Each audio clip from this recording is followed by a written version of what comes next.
Sejatinya setiap manusia dibekali sifat manusiawi, yakni bisa berbuat kesalahan dan juga kebaikan. Namun apa yang ada di benak Anda ketika mendengar kata Nabi? Mungkin sebagian dari kita beranggapan jika seorang Nabi tidak pernah berbuat suatu kesalahan. Jika ditelaah lebih dalam, ternyata juga ada Nabi yang pernah berbuat kesalahan. Seperti yang dikisahkan dalam Al-Quran, tepatnya dalam kandungan surat As-Saffat ayat 139-148. Kandungan surat tersebut mengisahkan tentang Nabi Zannun, atau yang sering dikenal sebagai Nabi Yunus alaihi salam.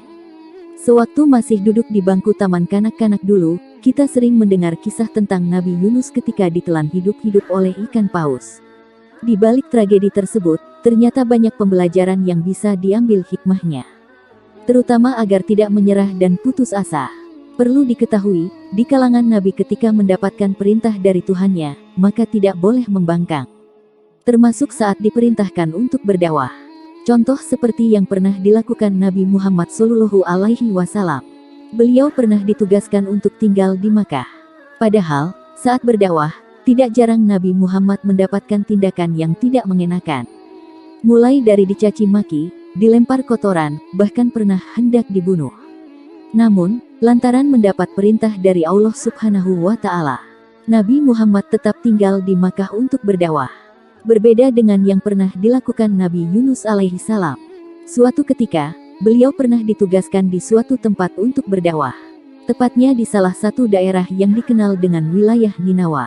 Kami merangkum dari berbagai sumber yang didapat, Ninawa merupakan suatu daerah perkampungan yang ada di Mosul, Irak. Zaman dahulu, Ninawa masih berupa perkampungan yang memiliki jumlah kepadatan penduduk yang cukup besar.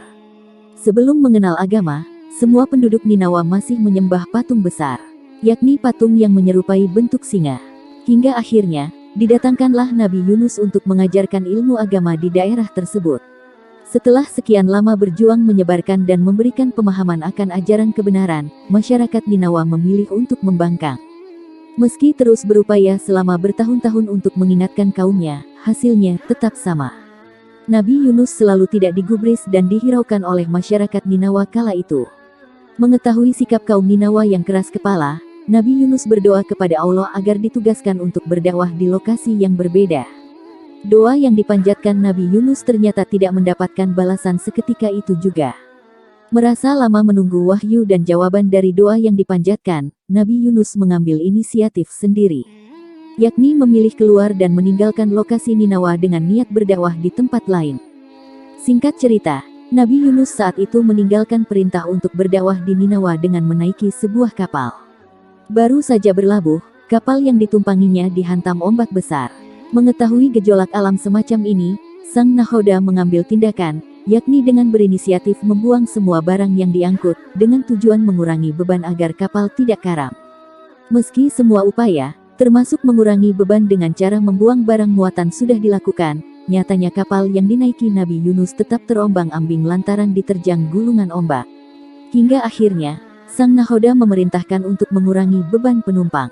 Ditulislah nama semua penumpang di atas batu. Tulisan yang ada di batu tersebut lantas diacak. Siapapun nama yang terpilih, maka harus melompat dari atas kapal.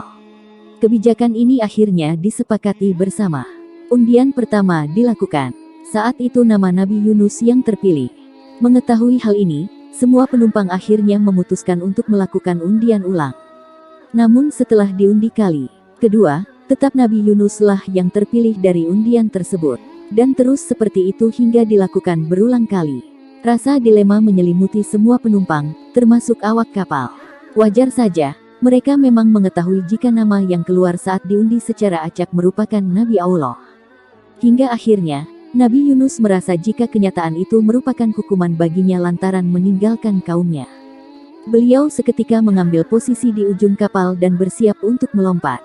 Saat menceburkan diri, dari permukaan laut tiba-tiba muncul ikan paus yang seketika menelan Nabi Yunus hidup-hidup. Kisah memilukan terjadi. Dalam perut ikan paus yang gelap gulita serta bercampur dengan makanan ikan dan kotoran, ditambah kondisi kedap udara dan tanpa makan dan minum, Nabi Yunus berintrospeksi diri.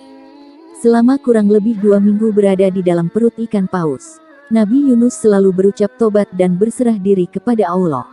Hingga akhirnya, tepat 2 minggu, Kalimat taubat mengantarkan Nabi Yunus kembali ke daratan. Ikan paus seketika memuntahkan Nabi Yunus dari dalam perutnya. Dengan kondisi pakaian compang camping, Nabi Yunus bertekad untuk kembali berdakwah dan menemui kaumnya kembali. Baru saja melangkah beberapa jengkal, Nabi Yunus menemukan pohon rindang yang dipenuhi daun rindang. Daun itu kemudian dipetik dan dijadikan pakaian oleh Nabi Yunus. Perjalanan dilanjutkan. Baru saja melangkah, Nabi Yunus kembali menemukan sapi bongsor liar. Dari hewan inilah, Nabi Yunus lantas memerah susunya dan meminumnya untuk menghapus rasa dahaga selama 2 minggu berada di dalam perut ikan paus. Selepas rasa kering di tenggorokan hilang, Nabi Yunus kembali melanjutkan perjalanan. Baru saja melangkah beberapa jengkal, kenikmatan kembali didapatkan. Saat itu Nabi Yunus menemukan pohon labu yang buahnya sudah matang.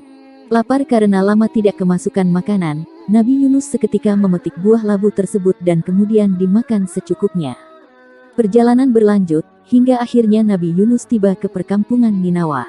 Setibanya di sana, seluruh patung singa yang selama ini disembah oleh kaumnya sudah rata dengan tanah. Belakangan diketahui, robohnya patung singa yang selama ini disembah oleh masyarakat Ninawa diterjang badai semasa Nabi Yunus masih berada di dalam perut ikan paus.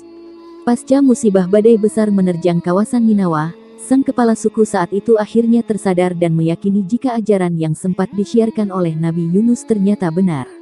Seketika itulah, sang kepala suku berdoa kepada Allah Subhanahu wa Ta'ala dan meminta agar Nabi Yunus dikembalikan ke Ninawa.